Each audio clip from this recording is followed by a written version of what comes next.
All right, less than a month ago, a massive Category 4 hurricane made landfall on the Gulf Coast of Florida in the Panhandle. 35 counties were under a state of emergency. 155-mile-per-hour winds wreaking havoc throughout the Panhandle. The destruction, as you can see, as we saw, was horrific. Entire blocks were literally wiped away. The area sustained billions upon billions of dollars in damage. But on November the 6th, Floridians in the Panhandle, they went to the polls, and their votes were counted, every single one of them, on time, in accordance with Florida law and Florida's Constitution. Sadly, the same cannot be said in southern Florida. In Palm Beach, Broward counties, we are witnessing a colossal disaster. Laws have been broken, Florida's Constitution ignored. None of this was caused by a hurricane, but rather by local officials who are incompetent, corrupt, and obviously feel they are above the law that 65 other Florida counties, 65 of 67, adhered to. In Palm Beach County, at least 15,000 new ballots were unearthed and counted after election night. And in Broward County, almost 75,000 so-called uncounted votes magically turning up day after day after day after the election. Tens of thousands of lost ballots just seemingly appeared out of thin air. The vast majority, of course, cast by Democrats. Now, this should not, let me be straightforward, this should not be Republican, Democrat, conservative, liberal. This shouldn't be about politics. This is much deeper. Whatever your political affiliation, what we're witnessing is a horrific miscarriage of America's most fundamental rights and a serious potential now criminal violation. The law is clear. It is unambiguous. Florida law, let's put it on the screen, quote, says, the canvassing board shall report all early voting, all tabulated vote-by-mail results to the Department of State within 30 minutes after the polls close. The law continues, quote, the canvassing board shall report, with the exception of provisional ballot results, updated precinct election results to the department at least every 45 minutes until results are completely reported. 65 of Florida's 67 counties, they complied with the law, including every county in the Panhandle that was absolutely ravaged by Hurricane Michael 27 days prior to the election. Broward, Palm Beach counties totally ignored the law, broke the law. For days, Broward County officials continued to tally literally tens of thousands of votes in violation of state law. It appears yet again we have one system of justice and elections for Democrats and another for the rest of us. Now, the supervisor of elections in Broward County, a woman by the name of Brenda Stipes, would not even tell state officials where these mysterious votes were coming from, where the votes had been, how many votes were left to be counted. Again, a violation of law. There was no updating of votes every 45 minutes, again, violating the law.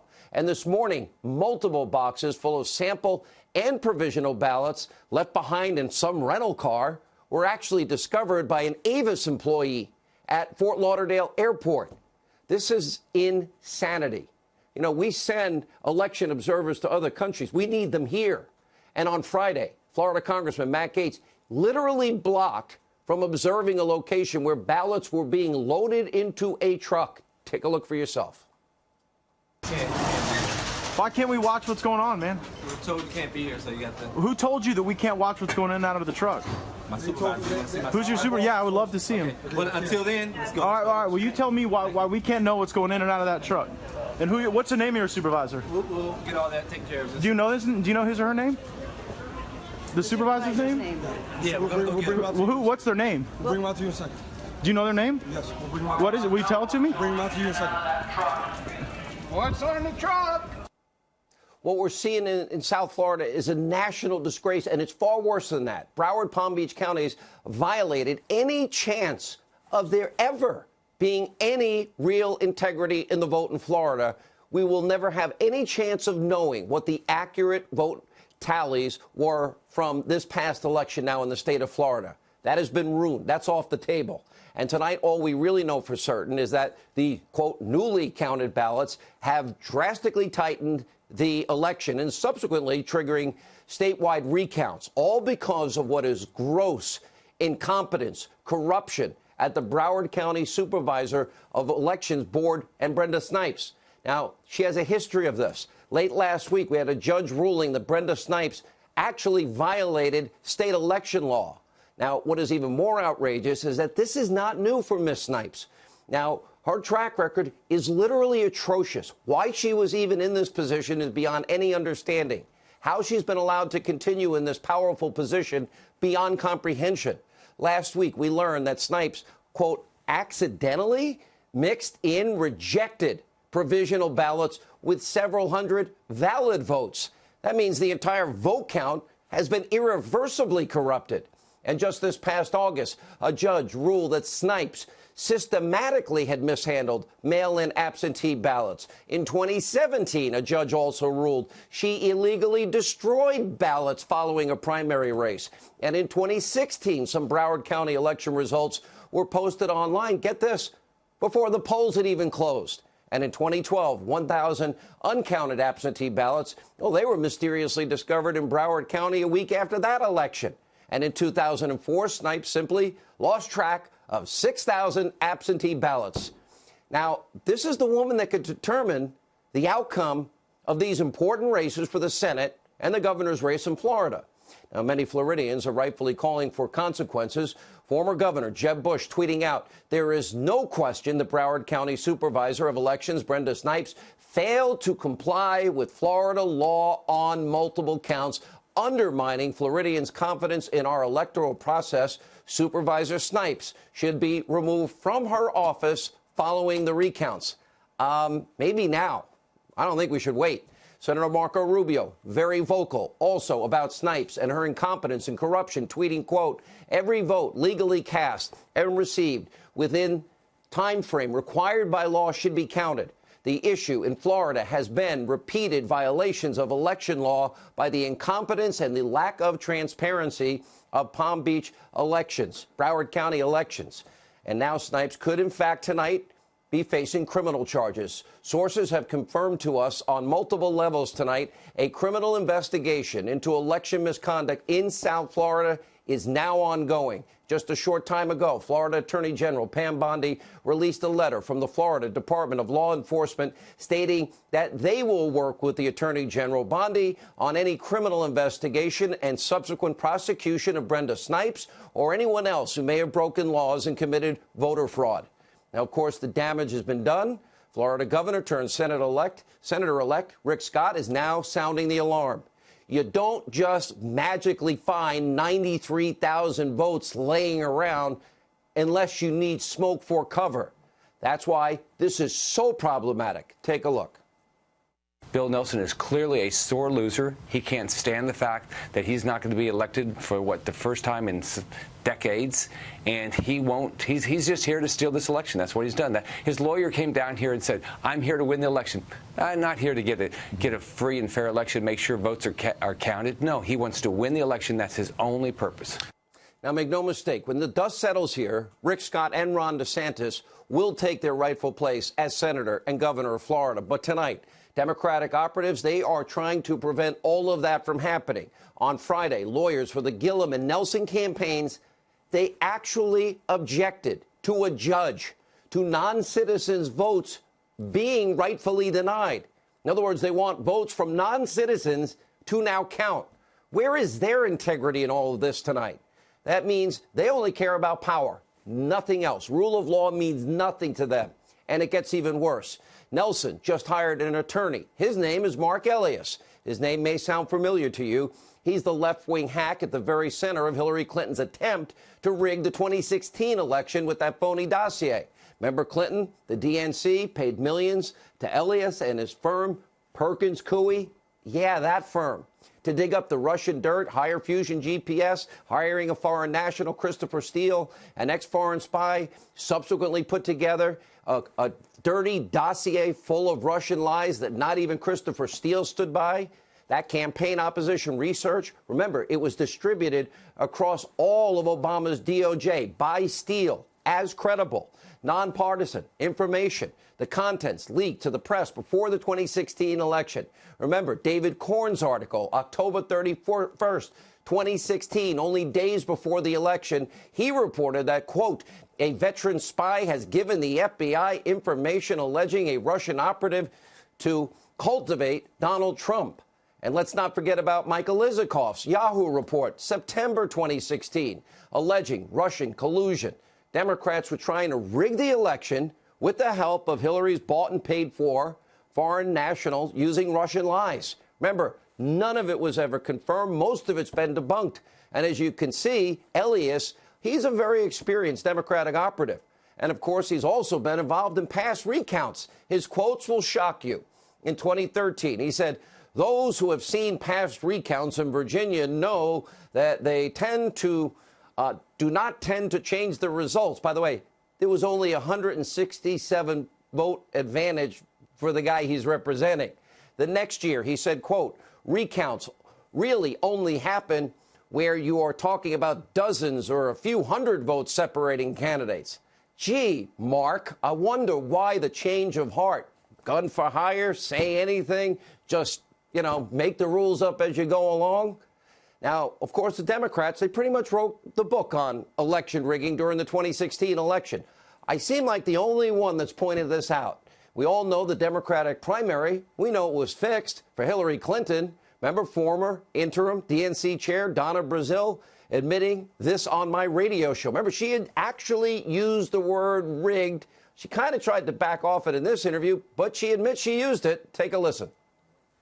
What I said in the book was that in exchange for bailing out the party, which was broke, the Clinton campaign would get control over certain decisions and aspects of the DNC that made it difficult, if not impossible, for me to do my job. It was unethical, but it was not rigged, and I stand by that. But you said you actually used the word rigged. Of course, because I promised Bernie that I would go department by department and do a forensic test to find out what happened. She used the word rigged herself. And she tells the story how Bernie was robbed by the DNC machine that Clinton was controlling, the cancer, as she called it. Hangs up the phone after having to tell Bernie Sanders the truth, said she cried out of anger over this. So we have one system of justice and elections for Democrats, just like we have one system of justice for the Clintons and another one for anyone who opposes them. This is not equal justice under the law or equal application of our laws. Now, tonight, we're going to bring you updates all throughout the hour from Florida as they become available. But a criminal investigation, let me repeat, is ongoing as we speak.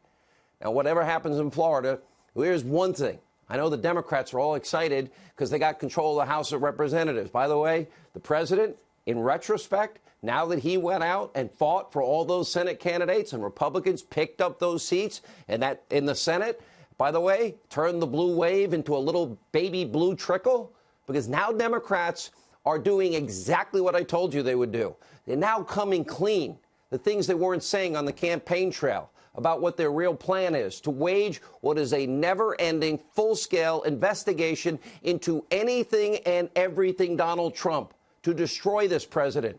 And according to new reports, Pelosi and company, get this, they are planning to launch a subpoena cannon at the Trump White House, firing on all cylinders with a political hit list of nearly 100 targets, meaning 100 investigations. Tax returns, Stormy Daniels, James Comey, the impeachment of Justice Kavanaugh, Shifty Schiff wants to actually investigate the president's treatment of CNN, the Washington Post, Amazon. Democrats are stopping at nothing to pursue the unhinged campaign to halt President Trump and his progress. By the way, that means our progress. That means America's progress. And, of course, this is a plan of endless investigations. By the way, very few facts. Nancy Pelosi is actually saying Democrats don't need an indictment to move forward on their impeachment fantasies, while she and other Democrats fuel even more baseless hysteria about Mueller's Russia probe. House Democrats, they have been working overdrive to now smear the acting Attorney General, Matt Whitaker, which was the president's lawful choice, period. And don't forget, Rod Rosenstein, who's been running this whole thing, is conflicted in multiple ways, like signing the last FISA, writing the letter recommending that Comey get fired. But he's still been running it. They didn't care about his conflicts. Take a look. I want to make this very clear. If he doesn't recuse himself, if he has any involvement whatsoever in this Russia probe, we are going to find out whether he made commitments to the president about the probe, whether he is serving as a back channel to the president or his lawyers about the probe, whether he's doing anything to interfere with the probe. Mr. Whitaker needs to understand that he will be called to answer, and any role that he plays will be exposed to the public.